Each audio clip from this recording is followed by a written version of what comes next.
اور یہ عورت جس کو لکھنا پڑھنا نہیں آتا، جو اپنے دکھ درد صرف میری ماں سے آ کے بیان کرتی ہے، عورتیں ایک دوسرے سے بیان کرتی ہیں، یا میری ماں اور نانی جب آپس میں بات کرتی تھیں تو دیکھیے دونوں کی کم عمر میں شادیاں ہوئی، اس وقت کم عمری کی شادیاں ہوتی تھیں، بہت زیادہ عمروں کا فرق جو ہوتا تھا شوہر اور بیوی میں، اس کا بھی کوئی خیال نہیں رکھا جاتا تھا، ہڈی دیکھی جاتی تھی، خاندان دیکھا جاتا تھا، گھر ہی میں رہے لڑکی۔ میرا ایک شعر ہے کہ حویلی کے مکی تو چاہتے تھے کہ گھر ہی میں رہے یہ گھر کی لڑکی۔ تو مسلمان گھرانوں میں جو گھر میں گھر کی لڑکی رہنے کا تھا، اس میں کچھ نہیں دیکھا جاتا تھا، بس یہ گھر کی لڑکی ہے، یہ باہر نہ جانے پائے، کیونکہ وہی جائیداد کے معاملات ہوتے تھے، سبھی چیزیں۔ تو ان چیزوں، یہ سارا، یہ نظریات، یہ فکر، یہ سوچ میرے بچپن سے ذہن میں پل رہی تھی، اور اس کے خلاف ایک دبا ہوا اپنے گھر میں دیکھ رہی تھی میں چاروں طرف، اپنے ماحول میں۔ صرف ایک گھر کی بات نہیں ہے، خاندان کی بات ہے کہ عورتوں کا استحصال کس کس طرح ہو رہا ہے۔ وہ وہ وہ گلا کرتی تھی اس کا، اور جہاں عورت گلا کرتی تھی، اور تب مجھے احساس ہوا، یعنی وہ احساس دلا رہی تھی۔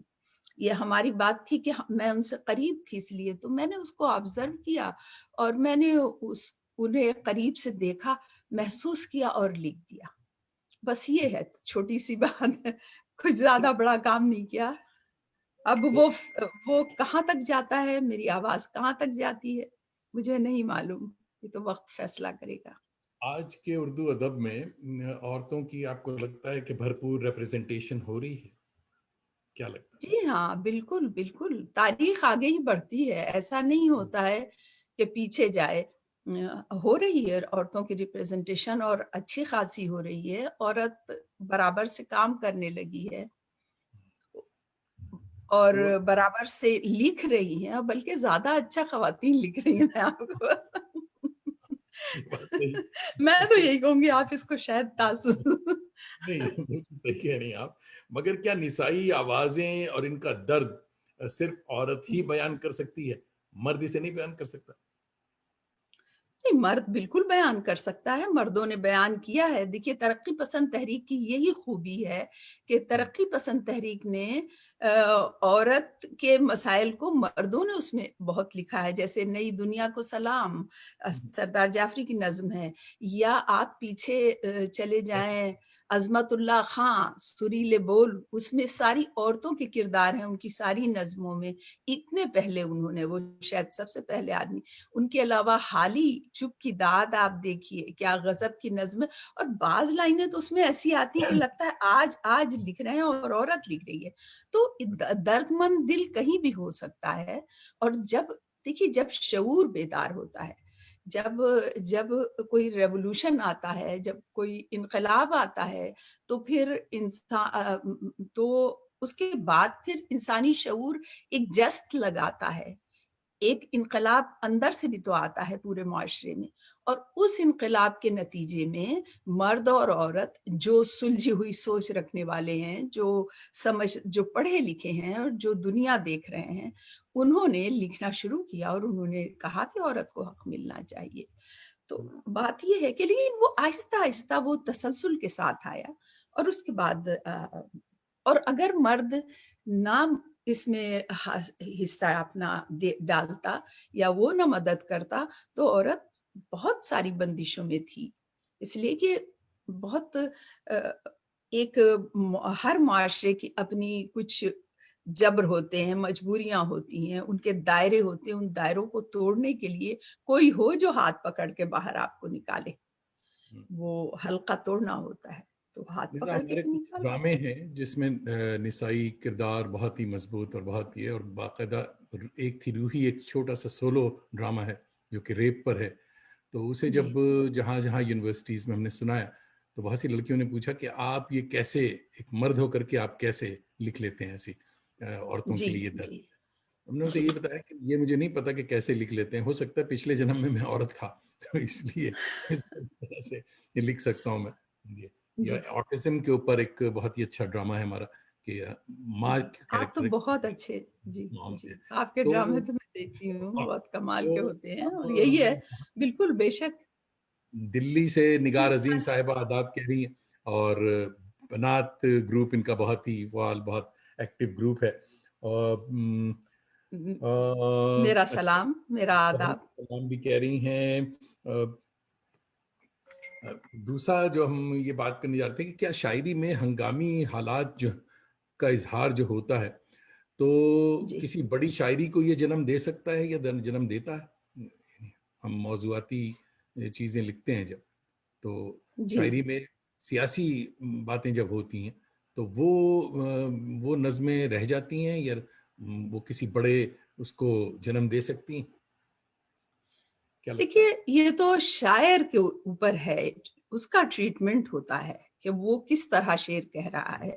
اور یہ اگر بڑا شاعر ہے تو وہ کسی بھی واقعے کو وہ بڑا بنا سکتا ہے. یہ اس کی استاد طبع پہ ہے. اگر چھوٹا شاعر ہے تو یا مطلب یہ کہ کمزور ہے، چھوٹا تو کوئی بھی نہیں ہوتا ہے، معاف کیجیے گا میں غلط لفظ استعمال کری ہوں، یعنی وہ یہ اس کی حیثیت پر ہے، یا اس کی استاد طبع پر ہے، یا قوت متخیلہ پر ہے ہاں کہ اس کو کس طرح سے ٹریٹمنٹ بھی تو ایک چیز ہوتی ہے نا. پورا ایک نظام ہے شاعری میں، یا تخلیق کے کسی بھی عمل میں، پینٹنگ ہو، رقص ہو، موسیقی ہو، جیسے آپ کی داستان گوئی ہے، ڈرامہ ہے. یہ ساری چیزیں جو ہیں ان سب میں یہی ہے کہ آپ میں کتنی صلاحیت ہے، اس لحاظ سے وہ چیز سامنے آتی ہے. موضوع دوستوں، کوئی اہمیت نہیں رکھتا ہے. بہت سارے دوست بہت ہی سارے کامنٹس کر رہے ہیں، مگر آج کا موڈ جو ہمارا ہے بالکل دوسرا ہے. میں کہنے کے بجائے بہت کچھ سننے کے موڈ میں ہوں. بہت سارے سوالات چھٹ رہے ہیں، تو معذرت، کیونکہ میں نے پہلے ہی بتا دیا تھا کہ آج جو ہے بات کم ہوگی اور سنا زیادہ جائے گا. کشف ٹھیک. الدجا پٹنہ سے دیکھ رہے ہیں، ریسرچ اسکالر ہیں، آداب کہہ رہے ہیں آپ کو. اور جی میرا آداب.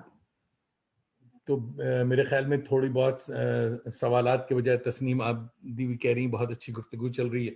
تو بہت حضرات شکریہ. آج ذرا سا کرم کریں، سوال تھوڑا کم ہونا چاہیے، زیادہ سے زیادہ عشرت آفرین کو ہم سنیں گے، کیونکہ آج کے بعد یہ بہت مشکل سے پھر ہاتھ آئیں گی، تو اس لیے اس نہیں کو نہیں نہیں، میں جانا یہ صرف میری کاہلی پہ آپ چاہیے. کیجیے.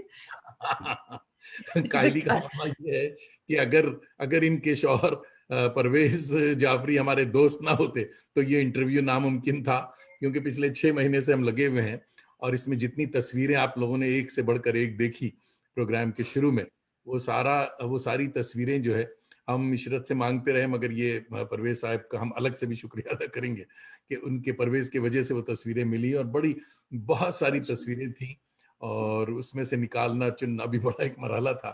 اچھا صاحب، یہ ایک اس سلسلے کا آخری سوال ہم سمجھتے ہیں ہوگا یہ کہ میرا جسم میری مرضی کا سلوگن جو تھا وہ سوشل میڈیا پہ خوب وائرل ہوا، تو اس پر ایک کمنٹ کر دیجئے تو پھر ہم بات آگے بڑھتے ہیں. دیکھیے، ایک میری نظم ہے، اس کا عنوان ہے خواتین کا عالمی دن. ہاں، نہیں، وہ نظم کا عنوان ہے ایک سچ، ایک سچ اور میں نے یہاں لکھی ہے. اور وہ سنا دیجیے. میں ہاں، جواب جی دیجیے. اسی کے پس منظر میں جو آپ کا سوال ہے، اس کے پس منظر میں سنا رہی ہوں کہ دیکھیے، وہاں یہ پاکستان میں یہ سلوگن جو آپ بتا رہے ہیں، میرا جسم میری مرضی، یہ وہاں بڑا حیرت انگیز اور بڑا پریشان کن ہو گیا. لیکن ہمارے یہاں امریکہ میں، جب بڑی میں بات. نے یہ نظم آپ کو سناتی ہوں کہ میں نے اپنی بیٹی کو خواتین کے عالمی دن پر، اس کا عنوان ہے ایک سچ، خواتین کے عالمی دن پر میں نے اپنی بیٹی کو اپنی تازہ نظم سنا کر داد طلب نظروں سے دیکھا. خواتین کے عالمی دن پر میں نے اپنی بیٹی کو اپنی تازہ نظم سنا کر داد طلب نظروں سے دیکھا. اس پل اس کی آنکھیں ایسی طنز بھری مسکان لیے تھیں جیسے مجھ سے کہتی ہوں، ماں تم کتنی جھوٹی ہو. تو مغرب اور مشرق کے فیمنزم میں یہ فرق ہے کہ یہاں وہ میرا سچ جو ہے، یہاں میری شخصیت آ کے ہار جاتی ہے. تو اب آپ اگر مشرق کے تناظر میں، ہمارے ماحول کے تناظر میں دیکھیں تو شاید لوگوں کے لیے وہ قابل قبول نہ ہو، لیکن عورت ہے، اس کو حق ہے وہ جو چاہے کہے. مرد کبھی ایسی باتیں کرتا ہے تو کبھی اسے نہیں ٹوکا جاتا کہ اس نے ایسا کیوں کہا. ٹوکنے والی بات ہی نہیں ہے. عثمانہ اور جمال عورت، صاحبہ دیکھ رہی ہیں میرے خیال جی میں جی فینکس سے. عثمانہ جی، بھی آداب کہہ رہی ہیں آپ کو. میرا اور آداب. ہاں یہ مگر ایک بات یہ محسوس کی گئی ہے کہ تمام اس کے آپ کے یہاں جو اظہار ہے وہ بڑا درد مندانہ ہے. اس میں شکایت تو ہے مگر تلخی نہیں ہے. ایسا تکلف آپ کیوں کرتی ہیں؟ اس سبجیکٹ پہ دیکھیے، نظمیں جب کی جاتی ہیں تو بالکل وہ تو جلا دو. شعری جمالیات جو ہے اس کو مجروح نہیں ہونا چاہیے نا. وہ پھر بالکل سیدھی سیدھی بات آپ نثر میں ہی کہہ دیں، کوئی مسئلہ ہی نہیں ہے. شاعری تو شاعری ہوتی ہے. واہ شاعری، اچھی شاعری وہ ہے کہ ایک شعر کے لیے آپ صفحے کے صفحے کالے کر دیں اور واہ آپ اس کی وضاحت کرتے چلے جائیں. اور اچھی نثر وہ ہے جو آپ کو ایک جملے میں سمجھ میں آ جائے. واہ تو شاعری تو بہت، میر صاحب نے کہا تھا نا کہ ہماری شرح ابھی نہیں ہوئی ہے ہماری اس تو وہ ہے نا کہ شرحیں لکھی جائیں. ایسا ہونا چاہیے، اتنی لیئرز ہونی چاہیے ایک مصرے یا ایک شعر میں. وہ ہمہ جہتی جو ایک نظام ہے شاعری کا، اس کو برقرار رہنا چاہیے. ایک گہرا پن نہیں ہونا چاہیے. تو ایک گہرا پن تو جب ہی آ جاتا ہے جب آپ چیخنے پہ اتر آتے ہیں، اور چیخ کو اس میں درد میں گھول کے اور ویسا شعر بنانا وہ بہت مشکل ہوتا ہے. کہ جیسے میری وہ غزل ہے، آپ نے بلکہ اس کی فرمائش بھی کی تھی، تو میں بعد سنیں میں گے. آپ. اچھا جی جی صاحب، جی دیکھیے دنیا کے کونے کونے سے لوگ آ گئے. فریدہ احمد ہماری بہت اچھی دوست ہیں اور وہ سویڈن سے دیکھ رہی ہیں. آداب کہہ رہی ہیں آپ کو. میرا اور آداب، میرا سلام. آداب کہہ رہی ہیں. ایک نظم ہے آپ کی کہ ایک غیر اہم فرد کے لیے. میرے خیال میں جی دوست جی کو نظم سنایا. جی جی جی، ضرور ضرور. آپ نے عنوان بتا دیا ہے. غیر اہم فرد کے لیے نظم پیش کرتی ہوں. ماسی دہی بلونا، خالی نان کی باسی خوشبو، سونا باڑا بھوکی گائے تمہیں بلاتی ہے.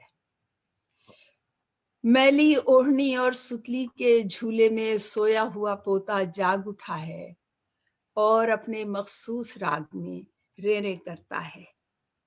گہری نیند میں سوئی ہوئی تمہاری نو جاگ اٹھی تو چلائے گی، چولہا اب تک ٹھنڈا ہے، اپلے اوس میں بھیگ رہے ہیں، انہیں اٹھاؤ نہ ماسی دہی بلو نہ. انہیں اٹھاؤ نہ ماسی دہی بلو نہ.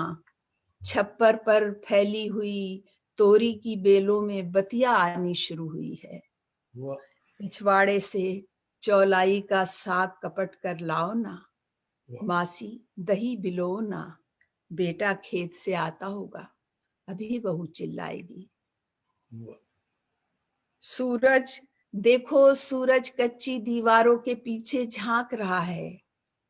آج دیا کیا ساری رات جلایا تھا، دیے میں قطرہ تیل نہیں ہے. اب کیا ہوگا، اب کیا ہوگا، ابھی بہو چلائے گی. تھوڑی دھوپ اتر آئی ہے، آدھی چٹائی کل بن لی تھی، نئی مونج کل رات ہی لڑکا لایا ہے. اچھی مونج ہے، اس سے ہتھیلی کم چھلتی ہے، پورے کم زخمی ہوتی ہیں. اٹھو ماسی مونج رنگو، ابھی بہو چلائے گی. پوری دھوپ اتر آئی ہے، کانٹے چننے ایندھن لانے جنگل بھی تو جانا ہے. بکری کی پیوسی جو رات جمائی تھی، وہ بیٹی کے گھر کب بھیجو گی. ماسی تمہارے ہونٹ بھچے ہوئے کیوں ہیں، ماسی تمہارے ہونٹ بھچے ہوئے کیوں ہیں. کھوکھلے سینے پوپلے بہو کی دھونکنی آخر بند ہے کیوں.